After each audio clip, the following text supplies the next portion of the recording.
So I'm going to go ahead and dive into this. I know a lot of individuals, I've overheard things like, oh yeah, the recruiter suck talk, you're going to go to that. Believe it or not, I am a recruiter, surprise. I'm not a developer that's angry at recruiters.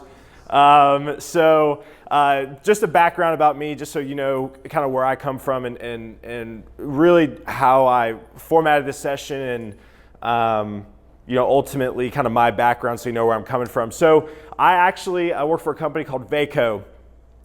Who in here has heard of Vaco? Raise your hand. Cool, it's 2 people, great. So we actually are $500 million in revenue. So we're pretty big now, and we have 40 offices across the country. Our closest one to Jacksonville, I guess, is going to be Orlando. We do have a Tampa office as well. I am based in Nashville, Tennessee. So my story and kind of how I came to Vaco is I moved to Nashville in 2011 to pursue music like everyone else. I was a drummer, still am, I guess, I don't know. And so I came up to Nashville, did some stuff on Music Row, did some studio stuff, did some touring, and played down on the honky tonks. I don't know if you've ever been down to Nashville, but 3 a.m. at the honky tonks gets a little weird. So I did that for a bit, went on a tour in the middle of August, broke down the side of the road in the middle of South Carolina, and I was sitting outside of Advanced Auto, and I said, I'm done. So I found Vaco through a friend of a friend, and as everybody else at Vaco says, the rest is history. So I started recruiting in our national practice, right? So think of the typical recruiter that cold calls you across the country and tries to sell you on I already see heads shaking up here, tries to sell you on an enterprise client that you've already been submitted to 15 times and have signed 13 right to represents, and you're just like, I'm tired of it. Well, that's what I was doing. I was recruiting for companies like Yahoo, Sony, Disney, and didn't really even know what a MySQL DBA was, but I was recruiting a ton of them at the time. And so I did that for 2 years, got extremely tired of developers hanging up phones on me, and so I was like, I need to make real connections. So I had the opportunity to interview for our Charlotte, Raleigh, and Tampa offices. I got the offer for those offices, and I decided to choose Raleigh because of the team out there. I moved out to Raleigh in the Research Triangle area for a year, got super invested with that community, specifically in the development space, and really started to hone in my recruiting efforts and only working with developers. And so my mentor at the time, Scott Gordon in Nashville, he said, hey, do you want to come back after a year? And I said, absolutely.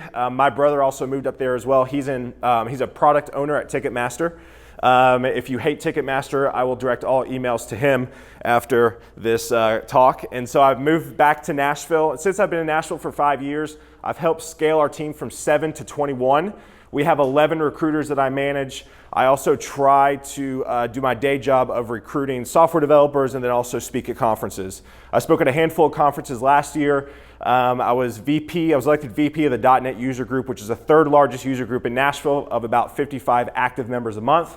And so I did that for 3 years. And then now I'm super invested in NSS, Nashville Software School. So if those of you went to Amy's keynote this morning, she crushed it. She also went to NSS, and so I'm pretty active because we, as Vaco, don't get a lot of junior devs roles, and so I've been pretty active in educating and training and teaching NSS individuals how to write their resume and interview. I actually have a session this Tuesday with them and rewriting resumes. So that's my background. I do not code. A lot of my friends want to set me up a Visual Studio. I said, absolutely not. I will burn everything down. So this talk is all Q&A. The last thing I wanted to do was get up and preach to developers for an hour of what they should do on the job search. So for the next literally 55 minutes, it's all Q&A, right? So I'm open to hearing stories. I am open to hearing frustrations. I kind of call this a kind of a mini counseling session because I know there's a lot of pent-up frustration about recruiters, and so I am here to obviously kind of take that burden off of you. Nothing's off the table. So if you want to go over rates, how recruiters price things, I actually have some slides as well. I actually hate slides. This is my very first talk with slides. I've spoken all last year at different events. This is my very first time. So I do have some information on slides, but I typically hate slides because I zone out. If you do want to follow me on social media, at Desseyn. My last name is a doozy, so feel free to follow me on Twitter. I've been pretty active on Twitter. I post job tips once a day, every single morning, a little snippet of how you can approach the job search and better yourself within the kind of the market as finding a job. Also, find me on LinkedIn. I do a ton of posting on LinkedIn, a little bit more long form content. So take my Twitter posts and kind of expand it out every morning about, again, how to look for a job, how to negotiate, all that. I also have a podcast as well. I basically record my sessions. So this one is being recorded. It's going to be thrown up on my podcast.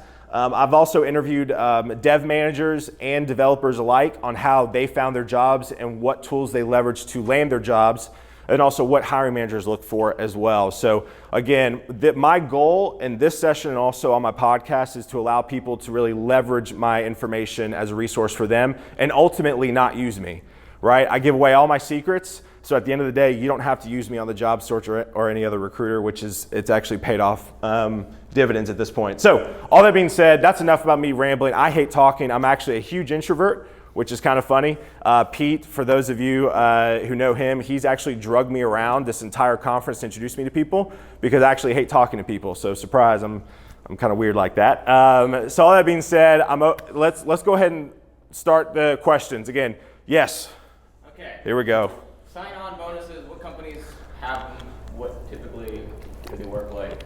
How does that work? Yeah, so sign-on bonuses is kind of first off, I would always ask, right? So if you're working with a recruiter, you're working with HR, ask if there's a sign-on bonus.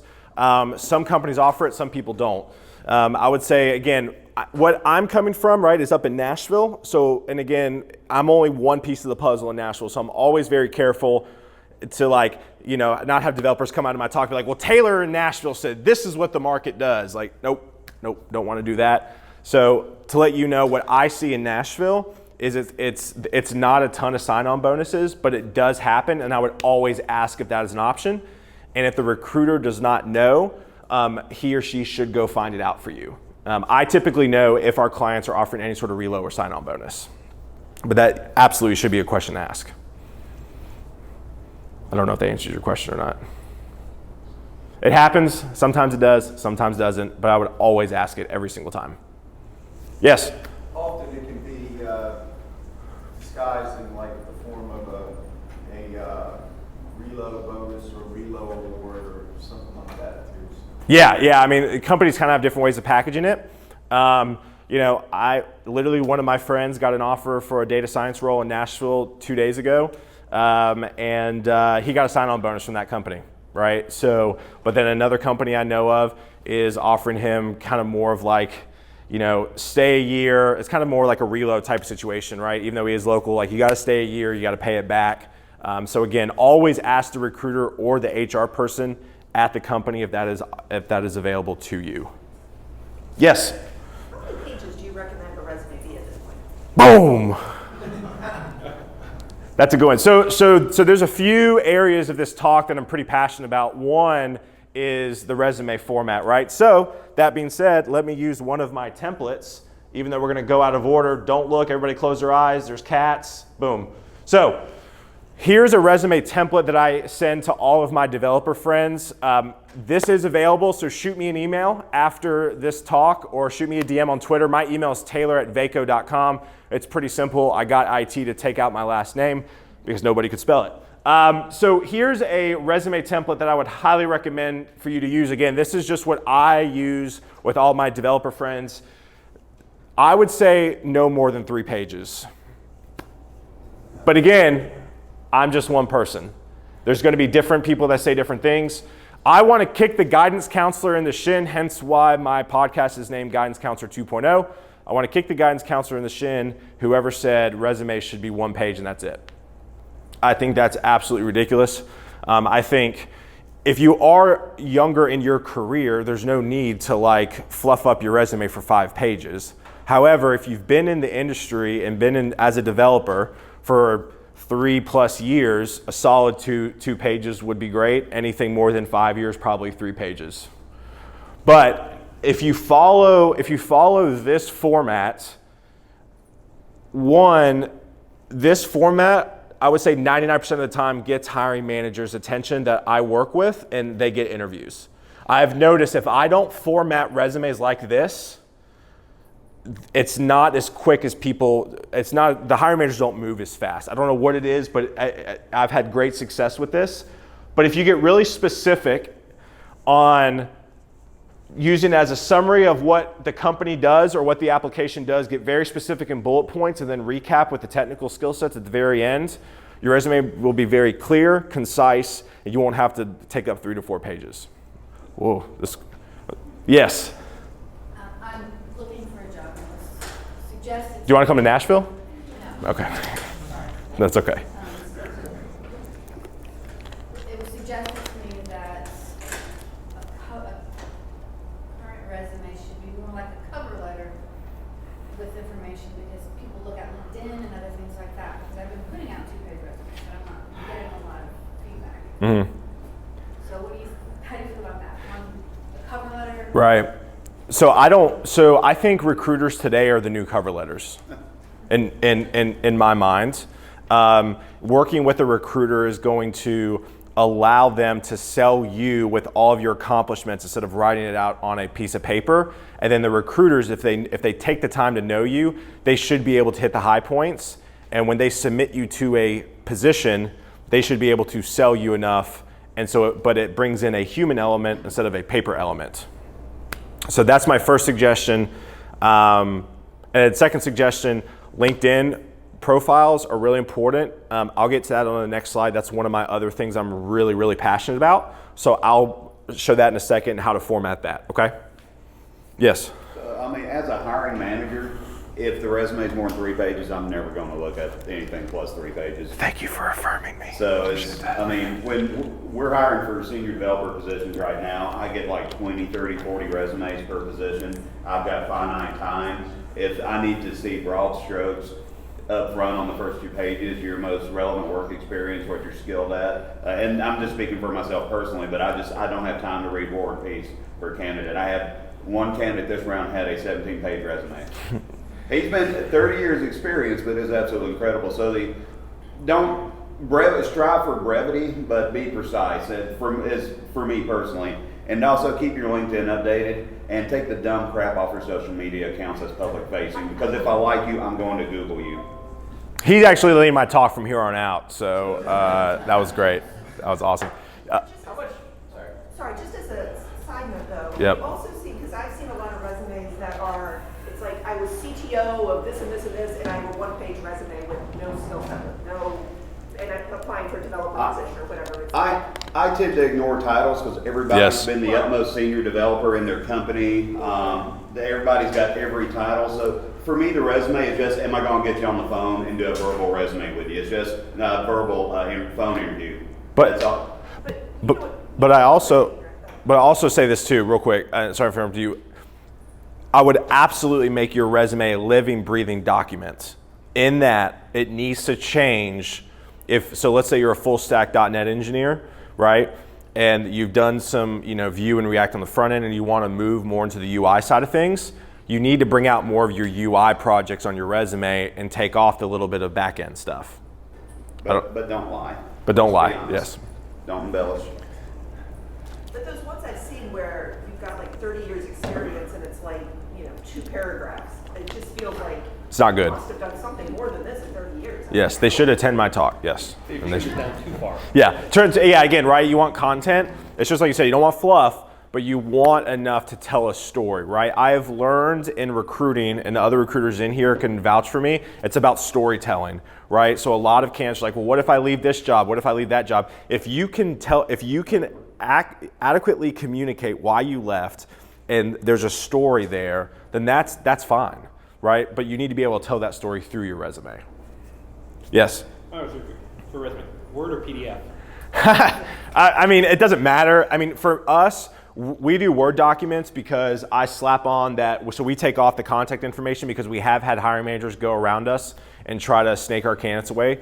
And that's essentially how we make money. So Word document is great working with a recruiter because then we slap a logo on it. Like literally like this is what it looks like when I submit you to a job. I've had issues on the other hand though. I sent the Word document and then I see what the hiring manager got from Yes. the resume. they tried to reformat it into their formatting. Apparently, they didn't proofread the reformatting. Yep. It happens. So I would say if you're working with a recruiter and say, hey, if you need a Word document, send it back to me one more time before you submit to jobs. So. I was going to actually say something about that, but as a full stack developer, we typically don't think of ourselves as UI developers, but in resumes, and especially when you're speaking in interviews, having time to speak is important. So take screenshots of what you've been working on, even if you didn't do all of the UI, even if you, hey, it's just an app. Anytime you get to say, oh no, this login, here's the form, I did all of the back-end work that, so, you know, we had this, we have the Stump code, all the captcha, anything like that, where you can explain what you actually worked on with a screenshot of what you did, or actual, like, you know, UI parts of what you did, or, you know, screenshotting Postman and seeing all of your huge scripts or anything, like stuff like that, where you can include with your resume. It gives you time to talk about what you did. Like, anytime you get to control what you're talking and they're not asking questions, it's actually good for you. Yeah. I've found. Yep. So keeping the focus on you with screenshots and stuff like that is I've found to be helpful. Yeah, and I think the natural at least for me, I black out sometimes in conversations, right? Like, just I don't remember what I talked about. I think that's a great point, right? If you bring, even if it's a phone call, have those samples in front of you so you remember what to talk about. I think is huge. I'll probably start using that. Thank you very much. Appreciate that. What else? Yes. I've been told putting a face picture on a resume is a good idea. What do you think? No, take it off. That's what LinkedIn's there for. Honestly, it's kind of creepy. So I'm gonna be told. The industry, that's like Yeah. Fortune 500 companies have very specific rules about employment, about age checking, race checking, gender check. Like, you don't want your picture on it. Yep. Recruiters will take your name out sometimes. Like, Yep. they want nothing like that. Please Yep. don't put your picture on there. Yeah. I would highly agree with that. This is good stuff. Yep, in the back. How many recruiters would you have a person looking for? I love it. Stay in contact? Yes, love that too. No more than 3. I always tell every person that I work with, don't let me be the only resource for you, because I will always disappoint you.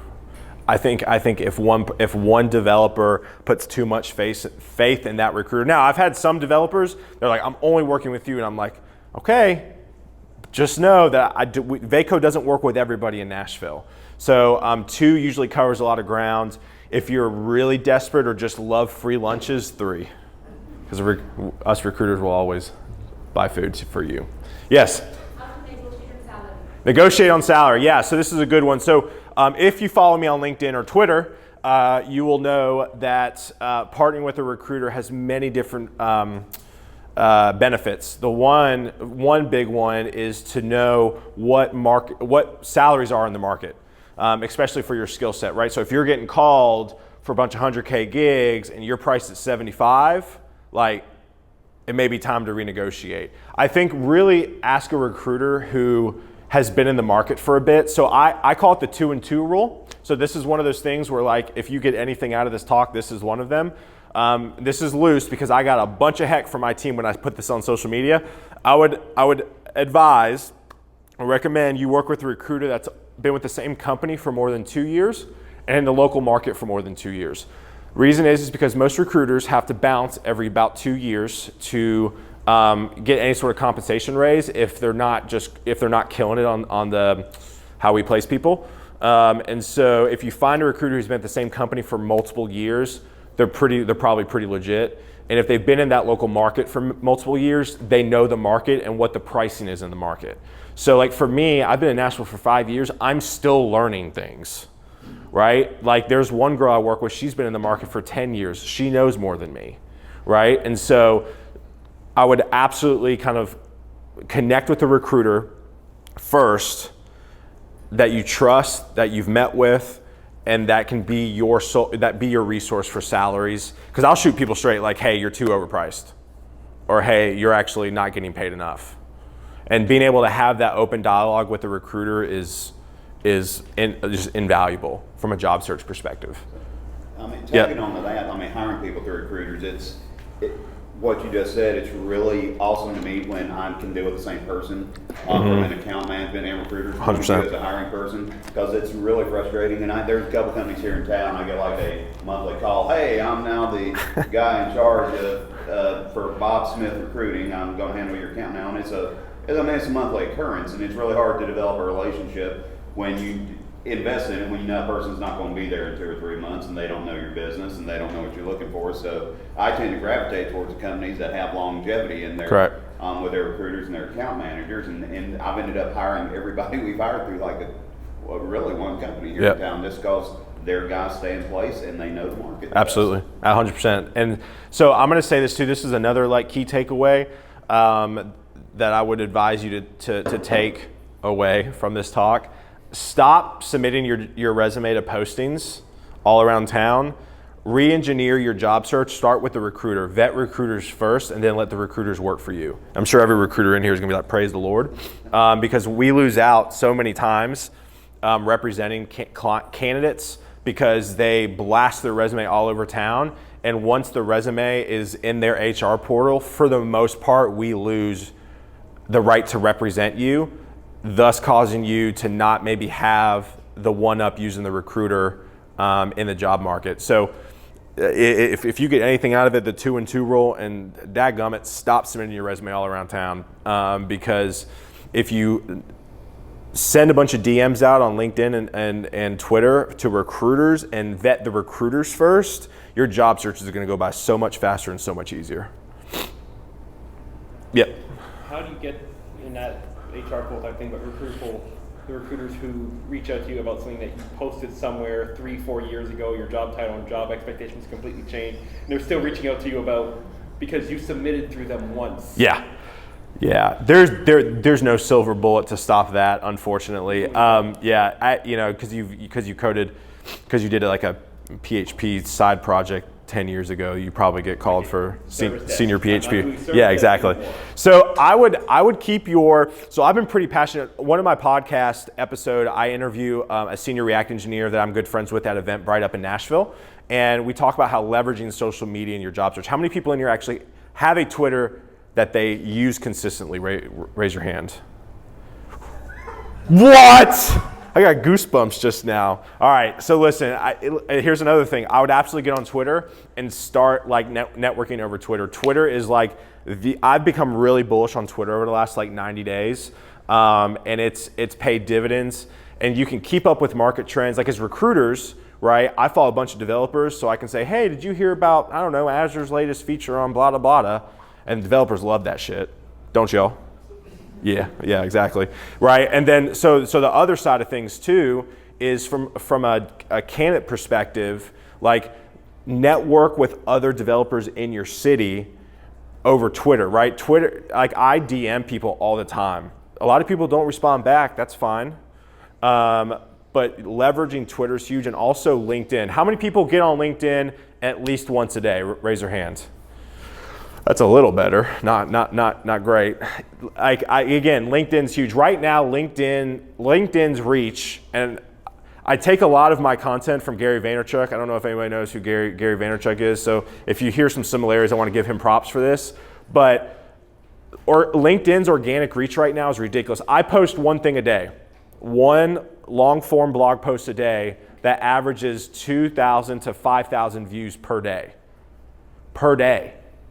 So and I'm posting once a day, that means I'm reaching around, I don't know, anywhere from 10 to 25,000 people a week, organically, no ad spend whatsoever. So, and again, if you're a developer, man, post an issue you have. I don't know, you're trying to, I'm saying buzzwords, you're trying to push something out on Git, I don't know, and you're having an issue, right?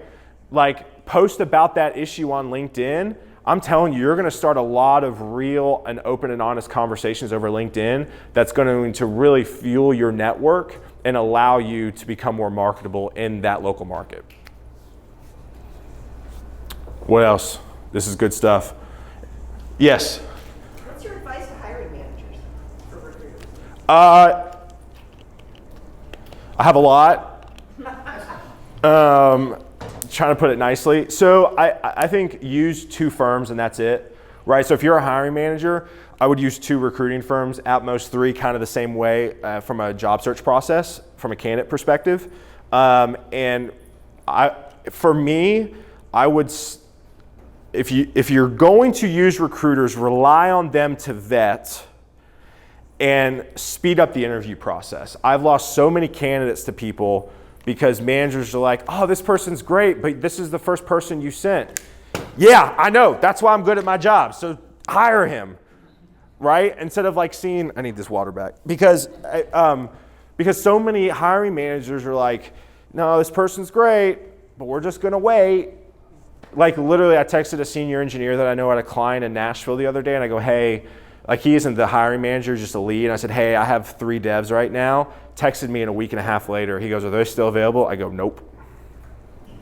A week and a half. If it was up to me, hiring managers in here, I would do everything contract to hire. The reason why I would do contract to hire is you do 1 phone call, get them started, use the 6 month as a probation period, and then if they stink, the recruiters fire them, and then you wash your hands clean. To me, it's an absolute no-brainer. I'm obviously resonating with the hiring manager up here in the front. I was going to say the other thing to that. Be clear with the recruiter what you're looking for. Yes, 100%. Where I was, my former manager was looking for someone and working through the recruiters that had hired. What is he looking for? We sent him all these candidates and he keeps saying no for different reasons each time. Correct. And every time they gave what he asked for, yep. But it's not what he needed. Yeah, I mean, and that's another thing from a sales perspective, right, is I think always being, was it students of the game type situation, right? So from a recruiting side, like we always need to be learning, you know, salespeople, I would absolutely try to be as technical as the recruiters. And if that's not the case, then like, you know, there needs to be some training, because what happens is a lot of recruiters aren't technical enough to have conversations with managers, right? So it's like, hey, I need a .NET developer. Okay, like we talking about like web forms, we talking about like .NET Core, like what are we talking about, right? And so like the onus needs to be on the recruiting perspective from that. But also, yes, managers need to know what they want immediately, or communicate that. And if they don't know, that's even more of a reason to hire somebody as a contract to hire resource, because you can vet them as they work and see if they fit. So, yep. All right, so once again, I work in this space sort of with hiring this software. Okay. And you wouldn't believe, our customers are all Fortune 500 companies, and we do contracting only. Mm-hmm. We do the management, that's Hope Dealing. Yeah. And you wouldn't believe, and this is news to me as we're working through trying to figure things out, right? The actual job documents, like, hey, these are the people we're looking for, all the skills and everything, those are legal documents to like the company, so that they're non-biased and all this kind of stuff. So it's like, hey, we want a QA lead with automation, but they only have this one generic QA resume. Mm-hmm. So, or not the resume, but the job description, right? So it's a QA job description. What they really want is a really sweet automation engineer, but they can't, like, it takes so long for them to actually move a legal document to the system so that it's unbiased and all this stuff. So what they do is they release, hey, I just need a QA person, and then they have a phone call with all these recruiters and say, what I really need is a lead automation person. So like, you would expect what shows up on this job description to be what they actually want. It's not. So there's all this weird stuff that happens around, like, you can't do any machine learning off of what they want, because there's this phone call that happens behind the scenes where they go, hey, what we really want is this, and then they have to rewrite it for you to actually get to what they want versus what the legal document says. So I'm gonna go to this one slide, then we're gonna go back to LinkedIn. I haven't forgotten about the LinkedIn yet, okay? So this right here, you guys, you don't have to write this down, but I did a little mini series on my LinkedIn and Twitter on what 10 questions you should ask to stump the recruiter. So if I were an engineer at all, I would highly recommend you write this down or shoot me an email afterwards, or take a picture in front. That's fine too.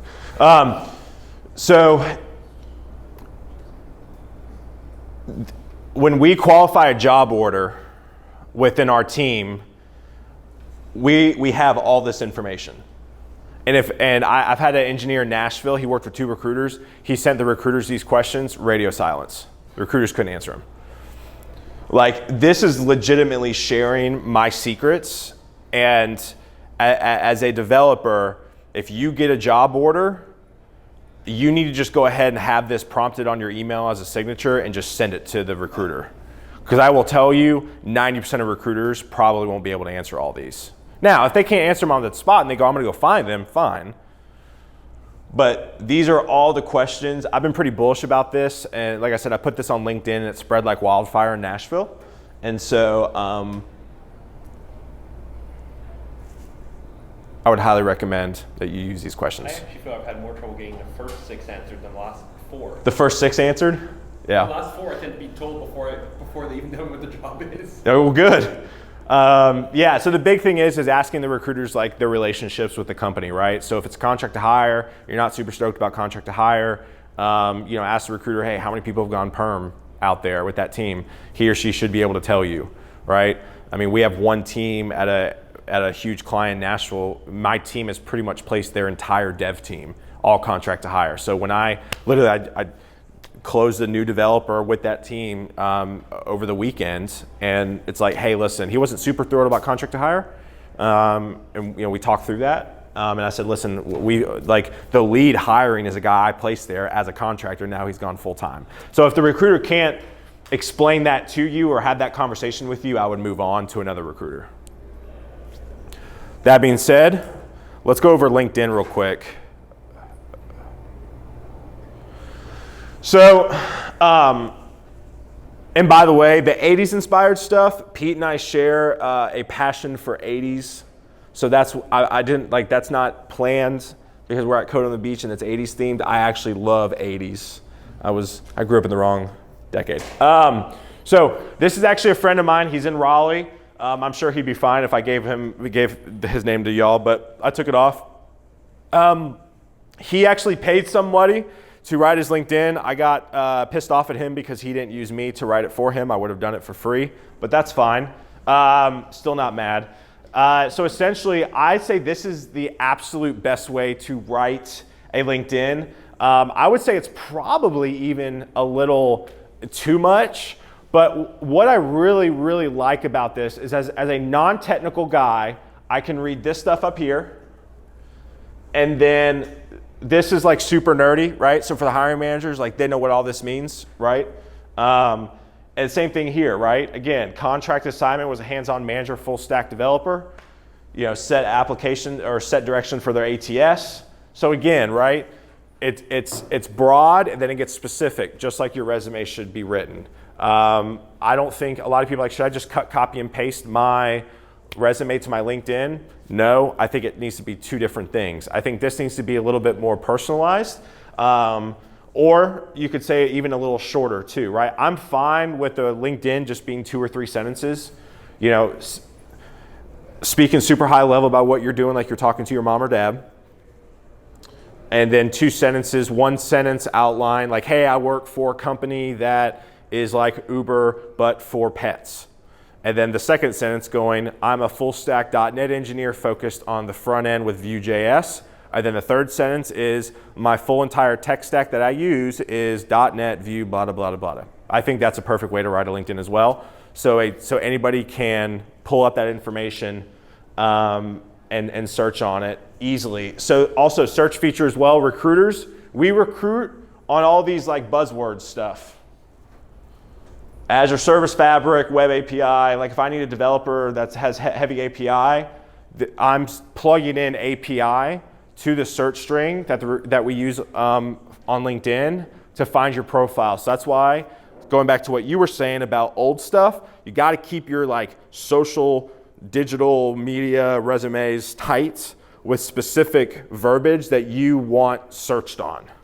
In my case, it's not even on LinkedIn. It's stuff that I'd apply for something through Monster. Well, I'm very sorry. Yeah, I got nothing. Yep. And I can tell by what they're asking which application it was from Yeah. because of what they're looking for. Basically. Yep. You're assuming I haven't changed my skill set or even improved my skill set in 6 years. Yeah, that's why my talk is recruiters suck. Yeah. So that's how I would recommend writing LinkedIn. Don't have bathroom selfies. Bathroom selfies are rampant on LinkedIn. Take those off. Please get a professional headshot done, and that helps a ton as well. What else? Yes. Recommendation for people who are actively applying. I've heard applicants reference LinkedIn as kind of rate my professor for managers. So how do you, like as a place they go research if it's a good hiring manager, what do you recommend hiring managers have? I've actually never heard of it, like rate my professor. I mean, rate my manager. Yeah, rate my manager. Yeah, I mean, managers, same thing, right? I mean, I would always keep your LinkedIn evolving, right? Because as a hire, you're eventually going to be on the job search if you are a hiring manager, whether it's now or whether it's 5 years from now. So I would always keep that tight with new projects or new things that you've learned or implementing. From a manager perspective, I just keep it up to date as well. I mean, I would probably try to get some, if you really want to stand out, get some recommendations or referrals or recommendations. LinkedIn recommendations where people can write. So like if I go to an engineer and they have like 15 recommendations, like immediately as a recruiter, I'm like, all right, this guy must be pretty decent. If 15 people sat down and took time to write, right? If I go to a manager who's been in Nashville for 20 years and they don't have anybody write them a recommendation, it's not a bad thing, but somebody who has 10 recommendations is going to stick out more. I don't know if that answers your question, but that's how I would do it if I was a manager. Is anybody, who in here uses or has a profile on Dice? Raise their hands. Daggum. Well, y'all came to the right talk then. So Dice, yes, I am a cat lover. I have one cat. I also have a corgi. I'm obsessed with corgis as well. So Dice is really important. I'm not sponsored by Dice, but if I would use, I wish I was, Dice, if you're listening. If I would recommend one job board to utilize, it would be Dice. You have to be in technology. Well, you don't have to, but it is a technology-specific job board platform thingy. And what I would do as well is I would absolutely make your information up to date as much as possible. These are all the search filters that recruiters can recruit on. Like this is literally a screenshot of what I am looking at as a recruiter. And so having your information super updated helps a ton. And I would highly recommend, and again, like you can link all of your social media to it as well, like provide links. So a recruiter can just go to your LinkedIn by clicking that LinkedIn icon, right? Cat lover developer at Vanderbilt has a much better social media profile than blank at the Weather Channel in Atlanta. You see the two difference, right? Social media is, like Gary Vaynerchuk says, is the state of the internet. Like your social needs to be extremely tight. Take all the crap off from 15 years ago where you got weird at some college parties, right? Because that does come out. I don't feel comfortable sharing what I have found out about some candidates scrolling their social media because it is a little weird. So again, if you don't feel comfortable with your mom seeing it, I would probably take it off and make sure you keep everything pretty tight. So again, Dice. Other people ask about Career Builder, Monster. Still recommend them. Still good resources, but when I type in a developer to Career Builder, I get construction developers and like linen developer. I don't know what a linen developer is, just came to my mind. But the thing is that if I type in a developer on Dice, software developers are going to come up or database developers are going to come up, not construction developers. Monster, it's still good. Indeed's really good too. So we're starting to use Indeed a lot more. I would highly recommend having an Indeed profile as well. And again, right, if it were me, I would recommend you update all your media, social media or internet sites like Dice and Indeed, and then start DMing recruiters to meet with them. If you do that, one, the recruiters are going to be impressed. Two, you're going to completely flip the job search on its head and you're going to be so much more efficient. Aside from social media, I mean, it probably varies market to market, but Jacksonville, to be a big place, is a really small town. So everybody knows everybody. All you guys working here in Jacksonville, I've worked for somebody I know. So it's, aside from social media, just don't burn bridges. Yeah, I would highly recommend to not burn bridges. Yes? There's a newer one, ZipRecruiter. I haven't messed with it. I don't know. Yeah, I mean, it's just another one. I've heard good things, but I don't use it, so I can't. My sister just got a job, and she went on all of the others, and she said ZipRecruiter was the only one that was positive, very fast. Good. From what she got. Good. I'll need to go check it out, I guess. Thank you for that suggestion. Yeah. Say along those same lines, something you might not have used, but just look at this. Yeah. Think of it. Stack Overflow careers. Yeah, so Stack Overflow. I know yes. I don't use Stack Overflow. I know some recruiters do. They are, right? So again, how do you make money? You sell all your contacts to recruiting firms. You can make a lot of money doing that, right? So I haven't used Stack Overflow. I think we've tinkered with it. But again, that's just another. I would keep everything you use day to day super tight, right? Your GitHub, managers want more code samples now, right? So if you're a junior engineer, I would highly recommend you upload all code samples that you want to work on in your first job, right? So if you really want to target React jobs, I would volunteer, internship, and take any work that you have in production and throw it on your GitHub if you're a junior engineer, because a lot of hiring managers look for that as a junior dev. So as a recruiter, you have a lot of visibility we don't have being candidates and managers across the broad platform. What common themes do you see on places that recruit people and keep them really happy and have great retention? Are there some common factors you see in that other companies, some of us can emulate? Or? Yeah, if you're not paying above market, you're going to have an issue keeping people. That's like I think we talked about that. Yeah. That's the biggest issue, right? So Nashville wants all of these West Coast engineers, but they still want to pay like under market value, right? That's the biggest issue. The companies that are doing it well, like the Eventbrites in Nashville, we have Amazon coming to Nashville now, 5,000 jobs. It's ridiculous. We have. I know Ernst & Young is paying pretty well, right? So paying as a whole is the first step. Payback, I went on a rant on LinkedIn that obviously got some attention about managers paying their people what they're worth. I would highly recommend to have open and honest conversations. Again, doing your research and then going to managers, like, hey, listen, right? Like, I've talked to 2 recruiters.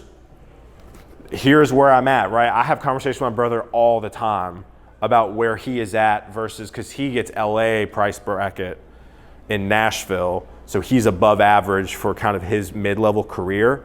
So again, money's the big thing for managers. I would say the next thing too is technology's big, but then also just a flexible work from home policy. I think believe it or not, most developers want to work in the office that I'm seeing. But having the option to just be like, yeah, just take it whenever you need it is huge. So, or Nashville, even Jacksonville, we're not San Francisco. I mean, we Right. pay $3,000 here for an 800 square foot apartment. I mean, 100%. Is that factoring into people, or are they just looking at, wow, junior devs are getting a buck out in San Francisco? Why am I not getting a buck in Jacksonville, Florida?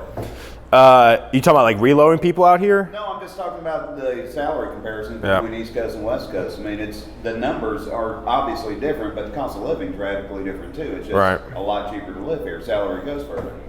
Yeah, I mean, that makes sense, but when somebody is, targeting a job, or hiring managers see these, or if a candidate's seeing a job that they can get realistically in San Francisco at $60,000 more, let's face it, there's people don't normally do research for cost of living, right? Like I was talking to my wife over here the other day about like what salaries would look like, in Raleigh versus Nashville versus, in other parts of the country. And, I went on CNN Money, right? That's one thing I use a lot, just quick, down and dirty. I don't know how accurate it is, but it seemed pretty accurate because I lived in Raleigh for a year.